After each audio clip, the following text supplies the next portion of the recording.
नमस्कार दोस्तों, स्वागत है आपका सोहम पाठशाला में। तो दोस्तों, आज की यह वीडियो आप लोगों के लिए बहुत खास होने वाला है, क्योंकि भाई आज की इस वीडियो में हम लोग एक बहुत ही इंपॉर्टेंट बात पे चर्चा करने वाले हैं, जो कि है भाई पाइथागोरस प्रमेय का।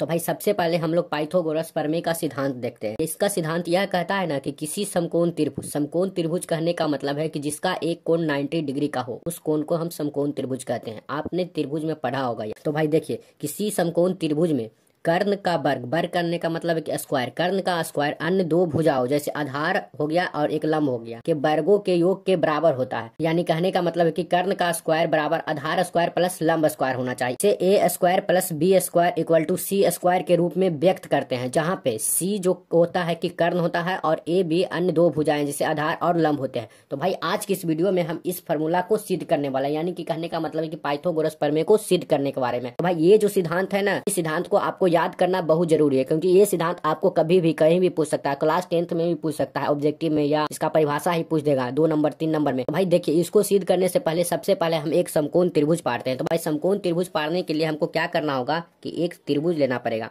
और देखिए, ये त्रिभुज में होता है ना कि एक कोण इसका 90 डिग्री का होना चाहिए। ये जो कोण है वो 90 डिग्री का होना चाहिए।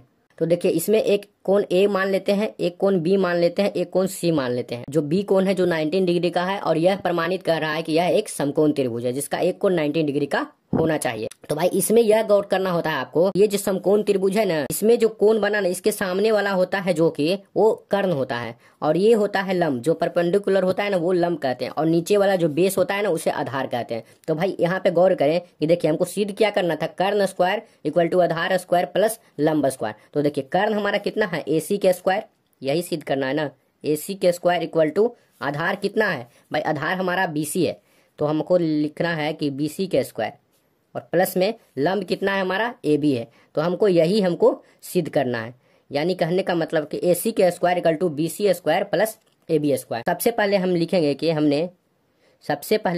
हमने त्रिभुज ABC एक समकोण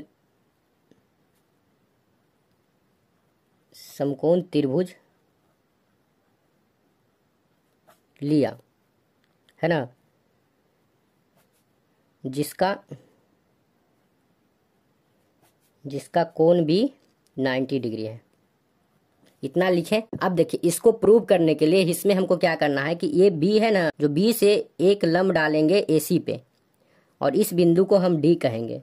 यानी कहने का मतलब है BD लंब AC पे डालेंगे, यानी BD एक रेखा है जो कि AC पे लंब है। इस बात को भी हम लिखेंगे, तथा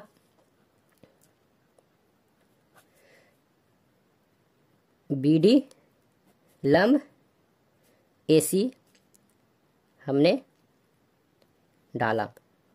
इतनी बात को हम लिख दें, और इसको हम रचना कहेंगे। ये बात है ना, ये हमारी रचना है, यानी कि इतना हमने रचना किया। एक त्रिभुज लिया हमने, त्रिभुज ABC एक समकोण त्रिभुज है जो कि, और कोण 90 डिग्री इसका B है, और उस पे लंब डाला, BD लंब AC डाला। अब देखिए, इस लंब डालने के बाद आपको यह समझना होगा कि भाई यहाँ से हमको कितना त्रिभुज इसमें दिख रहा है। तो भाई इसमें हमको 3 त्रिभुज दिख रहा है। अगर आप गौर से देखिए तो पहला त्रिभुज तो है ABC। देखिए, एक बात और गौर करिए कि भाई जब हमने ये लंब डाला तो यहाँ पे ये 19 डिग्री का कोण बनाएगा, और यहाँ पे भी 19 डिग्री का कोण बनाएगा, है कि नहीं। तो इसका 19 डिग्री का D के लिए कोण D भी 19 डिग्री का है। ये बात आप ध्यान रखिए। अगर किसी भी रेखा पे लंब डालिएगा ना, तो यहाँ 90 डिग्री का कोण बनेगा दोनों तरफ। तो इसके दोनों तरफ भी ये रेखा था, तो इस पे अगर लंब खींचे तो ये दोनों तरफ 19 डिग्री का कोण बनाया। अब देखिए, हम बात कर रहे थे कि इसमें 3 त्रिभुज है। तीनों त्रिभुज को देखिए, एक है त्रिभुज ABC, है कि नहीं। दूसरा है त्रिभुज ADB, है कि नहीं। तीसरा त्रिभुज अगर देखें तो BDC। ये 3 त्रिभुज है, और ये 3 त्रिभुज की मदद से हम AC बराबर BC square plus AB square आज की वीडियो में सिद्ध करेंगे।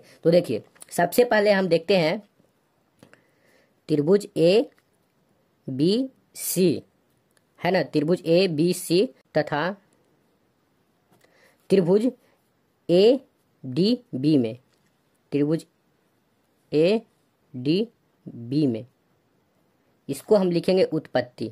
जो उत्पत्ति हमारा निकलता है ना वो हम लिखेंगे। अब देखिए, उत्पत्ति इसमें क्या हमारा निकला। अब देखिए, उत्पत्ति हमें यह देखेंगे कि हमें इसमें क्या डिफरेंट दिख रहा है। तो भाई इसमें हमको यह देखने का मिल रहा है, जो इसका कोण भी 19 डिग्री बना रहा है, और इसका कोण D भी है ना, वो भी 90 डिग्री बना रहा है। यानी कि त्रिभुज ABC में कोण भी 19 डिग्री है, और त्रिभुज ADB में भी कोण D 19 डिग्री है। यानी कि कहने का मतलब है कोण बी इक्वल टू कोण डी दोनों है 19 डिग्री का, है कि नहीं?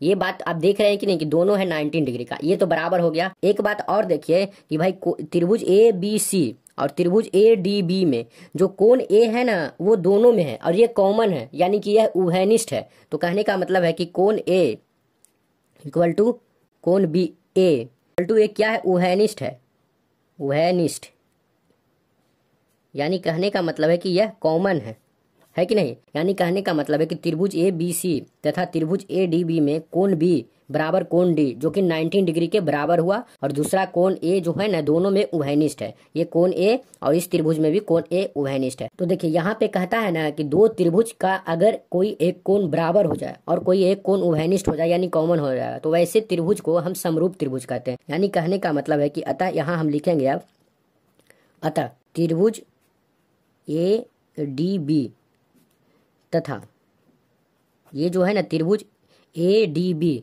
तथा त्रिभुज ए बी सी, त्रिभुज ए बी सी समरूप है। यहाँ पे ब्रैकेट में लिखिए समरूप है, समरूप है कि नहीं? समरूप कैसे है? ये एंगल वाई एंगल समरूप है। तो भाई समरूप का एक साइन होता है जो कि ऐसे लिखते हैं, तो इसीलिए इन दोनों के त्रिभुज के बीच में तथा को हटा के ऐसे लिखेंगे त्रिभुज ए डी बी समरूप है त्रिभुज ए बी सी।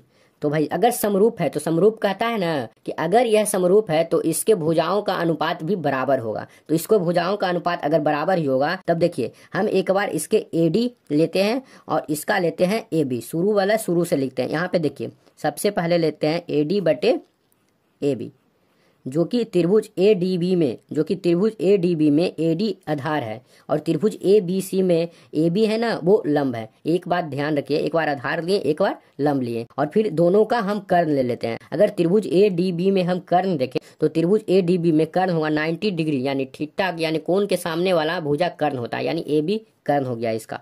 तो इसका हो जाएगा कर्ण ए बी बट्टा में अगर त्रिभुज ए बी सी का कर्ण देखे तो भाई 19 डिग्री के सामने क्या है? ए सी है, तो इसका कर्ण हमारा हो गया ए सी। इतना बात तो आप ध्यान दे ही रहे होंगे। तो देखिए अब हम इन दोनों को गुना करते हैं, क्रॉस मल्टीप्लिकेशन करते हैं। तो ए बी गुने ए बी यानी कहने का मतलब है कि A B into A B अगर करेंगे तो बराबर आएगा A D into A C. यहाँ लिखेंगे ए डी इंटू ए सी। इतना तो आ गया। अब देखिए इतना आया ना तो देखिए A B into A B क्या होता है? तो ए बी स्क्वायर हो गया बराबर हो गया ये ए डी इंटू ए सी। ये हमारा हो गया फर्स्ट समीकरण। अब देखिए हमारा पहला समीकरण निकल गया जो कि हमको मिला त्रिभुज ए डी बी और त्रिभुज ए बी सी से। अब हम देखते हैं त्रिभुज ए बी सी और त्रिभुज बी डी सी से, यानी तीसरा जो त्रिभुज है ना, बोले थे ना 3 त्रिभुज बना था, तो 2 त्रिभुज का फिर 2 त्रिभुज का देखते हैं। तो अब उत्पत्ति में देखते हैं, उत्पत्ति हम फिर से लिखेंगे और उत्पत्ति में हम देखेंगे त्रिभुज ए बी सी तथा त्रिभुज बी डी सी में। तो ये हो गया त्रिभुज बी डी सी में। यहाँ हमको क्या मिलेगा कि त्रिभुज ए बी सी में कोण बी है ना वो 19 डिग्री है, ये कोण बी 19 डिग्री है और त्रिभुज बी डी सी में कोण डी 19 डिग्री है। तो देखिए बराबर कोण डी इक्वल टू 19 डिग्री। तो यहाँ की यानी दोनों त्रिभुज का एक कोण 19 डिग्री है, ये तो मिल गया। और यहाँ पे देखिए त्रिभुज ए बी सी आ रहा है, त्रिभुज बी डी सी आ रहा है, यानी दोनों में सी आ रहा है, सी यानी कॉमन हो रहा है। अब देखिए तो कोण सी इक्वल टू कोण सी जो कि उभयनिष्ठ है, इसको आप लिखिएगा उभयनिष्ठ, उभयनिष्ठ है यानी कॉमन है। फिर वही वाली बात आ गया, फिर देखिए वही वाली बात आ गया कि अगर कोई एक कोण बराबर हो 19 डिग्री का हो और कोई दूसरा कोण उभयनिष्ठ यानी कॉमन हो तो वह दोनों त्रिभुज समरूप त्रिभुज कहलाएंगे। तो यहाँ पे हम वही लिखेंगे अतः देखिए त्रिभुज क्या हुआ, त्रिभुज बी डी सी, त्रिभुज बी डी सी समरूप है किसके? त्रिभुज ए बी सी के, त्रिभुज ए बी सी के। तो भाई आपको बता दें कि यह क्यों समरूप है, ये समरूप है एंगल वाई एंगल, ये कोण बाई कोण समरूप है। तो भाई समरूप का नियम यह कहता है कि उसको भुजाओं का अनुपात भी बराबर होते हैं। तो भुजाओं के अनुपात बराबर करें तो इस बार पीछे से लेंगे, ये डीसी लेंगे और इधर से बीसी लेंगे। इसका त्रिभुज का है ना, इसका जो ए बी डी सी का त्रिभुज है उसका हम इस बार आधार लेते हैं। तो देखिए ये त्रिभुज बी डी सी में हम डीसी लेते हैं और बट्टे में त्रिभुज ए बी सी का आधार लेते हैं, तो यहाँ पे हम लिख देंगे बी सी। ये बराबर हो जाएगा, तो भाई ये बराबर होंगे दोनों के कर्ण के। तो भाई त्रिभुज बी डी सी में कर्ण क्या होगा, 19 डिग्री वाला, 19 डिग्री के सामने वाला कर्ण होगा, यानी कि इसका कर्ण बी सी हो गया। तो भाई यहाँ पे हम लिखेंगे बी सी। बट्टा में हम क्या लिखेंगे, बट्टा में हम त्रिभुज ए बी सी का कर्ण लिखते हैं। तो भाई त्रिभुज ए बी सी का कर्ण होता है ए सी, यही होता है ना। अब देखिए त्रिभुज ए बी सी का कर्ण हो गया ए सी, यहाँ होगा B C into B C, तो ये बी सी हो जाएगा इंटू हो गया बी सी, इक्वल टू हो जाएगा डी सी, ये जो डी सी है इंटू ए सी। तो भाई यहाँ से हमको क्या मिल रहा है, यहाँ से मिल रहा है B C square equal to D C into A C, यही मिल रहा है ना, इतना हमको यहाँ से मिल रहा है। कि भाई अब हम क्या करेंगे ना कि समीकरण जो हमारा 1 है और समीकरण हमारा अभी मिला 2, जो समीकरण 1 और 2 है दोनों को हम जोड़ेंगे। तो यहाँ पे हम यह लिखेंगे, देखिए यहाँ पे लिखेंगे समीकरण 1 तथा 2 को जोड़ने पर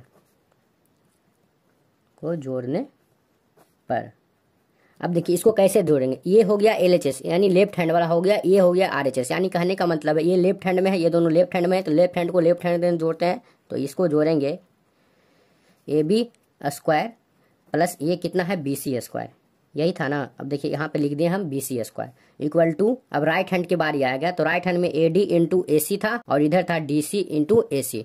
तब हम यहाँ लिखेंगे AD इंटू AC और इसका लिखेंगे जोड़ देके DC इंटू AC। अब देखिए इधर तो यही है AB के स्क्वायर प्लस BC के स्क्वायर इक्वल टू, दोनों में AC कॉमन है, दिख रहा है ना कॉमन, तो AC को हम बाहर निकाल लेंगे। AC जब हमारा बाहर आएगा तो ये यहाँ बच जाएगा AD, फिर बीच में हो गया प्लस, यहाँ बच जाएगा DC। अब देखिए ये DC आ गया। अब इस बात को ध्यान रखिए कि अगर त्रिभुज ABC में आप देखें गौर से, अगर त्रिभुज ABC में आप गौर से देखें तो ये हमारा इतना है AD और इतना है DC, यानी AD प्लस DC और पूरा मिलके क्या बन गया AC। आप देखिए इतना AD इतना DC पूरा AC। तो देखिए हम यहाँ पे इसको लिख देंगे कि AB के स्क्वायर प्लस BC के स्क्वायर इक्वल टू, ये तो AC है ही और बाद में जो इंटू में गुना के करेंगे तो AD प्लस DC क्या हमारा हुआ था AC, जो कि आप यहाँ भी देख रहे हैं AD प्लस DC बराबर AC। अब देखिए इधर क्या आ गया, AB के स्क्वायर प्लस BC के स्क्वायर इक्वल टू AC के स्क्वायर। इस बात को त्रिभुज ABC में आप देखिए ये हमारा प्रूफ हो गया। ये त्रिभुज ABC में अगर ये 19 डिग्री का कोण है तो ये सामने वाली भुजा कर्ण होगी। तो देखिए ये AC है जो कर्ण है, यानी कि कर्ण का स्क्वायर AC का स्क्वायर बराबर ये लंब हुआ, ये आधार हुआ, बराबर लंब के स्क्वायर प्लस आधार का स्क्वायर बराबर AB के स्क्वायर यानी लंब के स्क्वायर प्लस BC आधार का स्क्वायर। ये हमारा सिद्ध हुआ जो हम पाइथागोरस प्रमेय को सिद्ध करने वाले थे, AC स्क्वायर बराबर BC square plus AB square, और उसको हमने सिद्ध किया कि AB square plus BC square बराबर AC स्क्वायर होता है। तो भाई अगर ये वीडियो आप लोगों को अच्छी लगी हो तो भाई चैनल को सब्सक्राइब जरूर करें और बेल घंटी जरूर दबाएं, क्योंकि आगे वाले वीडियो का नोटिफिकेशन आपको मिल सके। तो भाई चलिए मिलते हैं एक न्यू वीडियो में, तो भाई चैनल को सब्सक्राइब करना ना भूलें।